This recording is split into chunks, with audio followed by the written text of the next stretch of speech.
DMs are keen on their secrets.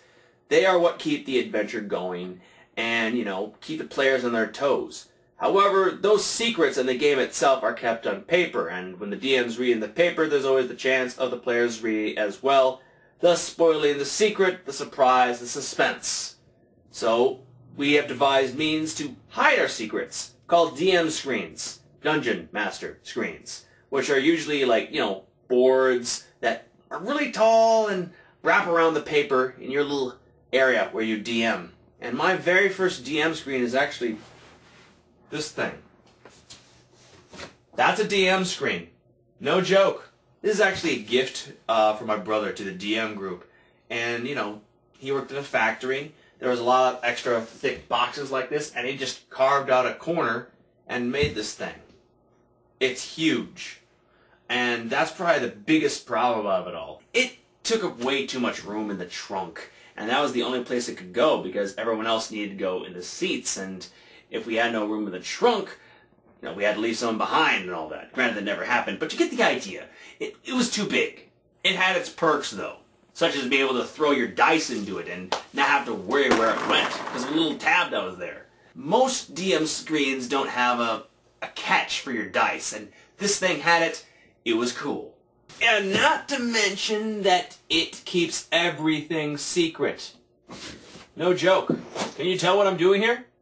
No, you can't. I'm masturbating right now, but you can't tell. Joking aside, that is pretty much why this kept around so long, because it was so good at keeping secrets. Probably a little too good. It has little catches for your folder that are giant, a little catch for your dice, just wide wings that hit everything. Everything. But in the end, it is the size that mattered. And I can't tell you how many times I've actually knocked things off the table because I knocked this thing. And really, there's nothing to this. Because it's so large and so stiff, it knocks everything over. Mostly water glasses onto paper. That sucked. So I went on my search to find a legitimate DM screen. Problem being, this is around the time that 4th edition was taken off, and the only DM screens that are around were for 4th edition. And I didn't really know of any other stores. It's funny, because I actually lived to one of the more premier gaming stores in Janesville. So I could have gone there and maybe found something for 3.5, which is what I play. Didn't occur to me at the time. So I went to the path of least resistance and to eBay, to the sellers that had the stuff on demand right there, and got my first DM screen. This is the cover, and the DM screen's actually inside of it. Yeah. This thing is gorgeous.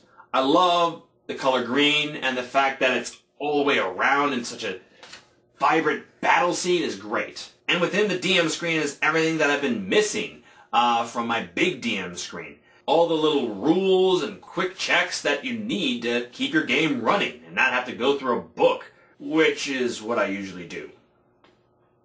I delay games a lot. And the cardstock that this is built upon makes sure that it never falls over, that it's stiff and strong.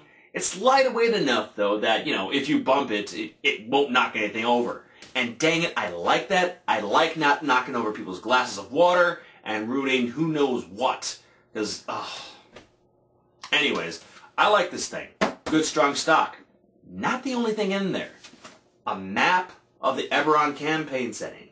The main island. And this is huge.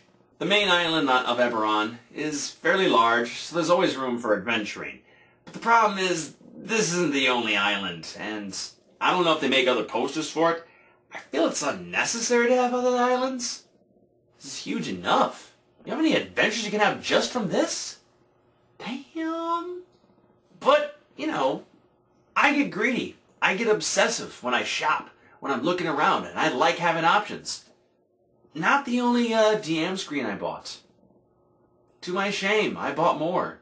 Second DM screen I bought was actually a collector's item. Way back when Dragon Magazine released their first official 3.5 DM screen. There's a problem with being first. Because in the end, it's not going to be the best. And this thing has problems. One small detail, the art. There's 3 pieces of art and not one single piece of art, so it's not very panoramic. It's also not very large. The cardstock is also not very stiff. It's, stiff for what it is, but it's not as stiff as the one I bought.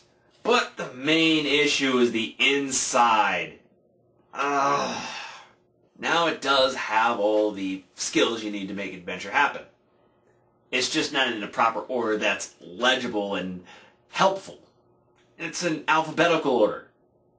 Why? Sure, it's kind of nice to have all the possibilities of all your skills listed out on the board right there, but, not all these are needed to make the adventure happen. And I guess one side perk is to note all the figurines on the bottom. Kind of nice if you're a collector to know what you're not getting.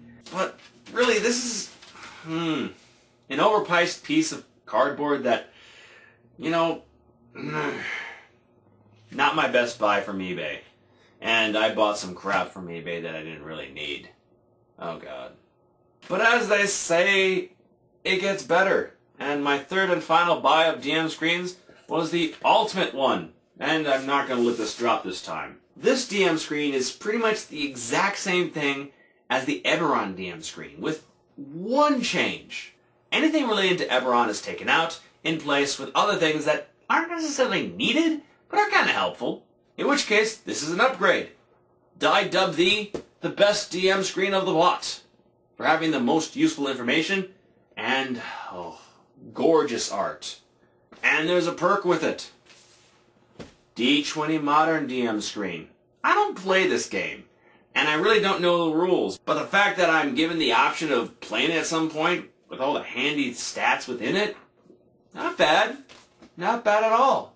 So I bought 3 DM screens, decided on one. I could always use the others as gifts at some point, I guess, but as it goes. May need to, because in the end, I never used any of these. Damn it. Not all bad, because in the end, the DM screen I used was a gift, and it is superior in its own way. For a while now, our family has got in the habit of making custom-made gifts for each other. More heartfelt and, things that really matter. Not like, socks, for Christmas. I don't know. What do you get? One year, my brother drew my name for my hat, and he made this DM screen. Also made from scraps from where he worked. Resourceful. Okay, that brother of mine, he put so much effort into making D&D happen and putting out some good stuff. We have our issues, but damn, no joke, you demand credit. And this thing is a brick. It's kind of, large and cumbersome and heavy. The heaviest damn DM screen I ever had. I mean, that huge thing I had, it was at least light. This may be smaller than it, but I could kill somebody with this, no joke. But even though it's a block of wood, has no helpful hints on it, oh, by the way, we can always tag something on because of these nice little, clamps on the top. Smart. Brother of mine. Resourceful. But even though, it didn't have any of its own thing, it had jokes. Inside jokes and stories up the wazoo. And we're talking about stories and jokes that were in the middle of our campaign. Now, probably not even the middle. We weren't even finished yet. 3 years to finish. And this thing, only filled with a year and a quarter of jokes that we had. Such nostalgia and such story. And that's why I pretty much kept using this. This is our D&D group. This is who we are. This giant block of wood. Bad example. The stories, the things we shared and experienced, inside jokes. It's all here in this thing. Respect. Gotta give. So in the end, I spent a lot of money to find something that was useful and resourceful. In the end, it was just handed to me. And it was more heartfelt and more, than anything I could have gotten for myself, So that's the story of all my DM screens. I don't know if I'll get more in the future. This thing is sort of falling apart. Shame, I tell you. Quite a shame, but got many to fall back on, don't I? As it goes. Thanks for listening.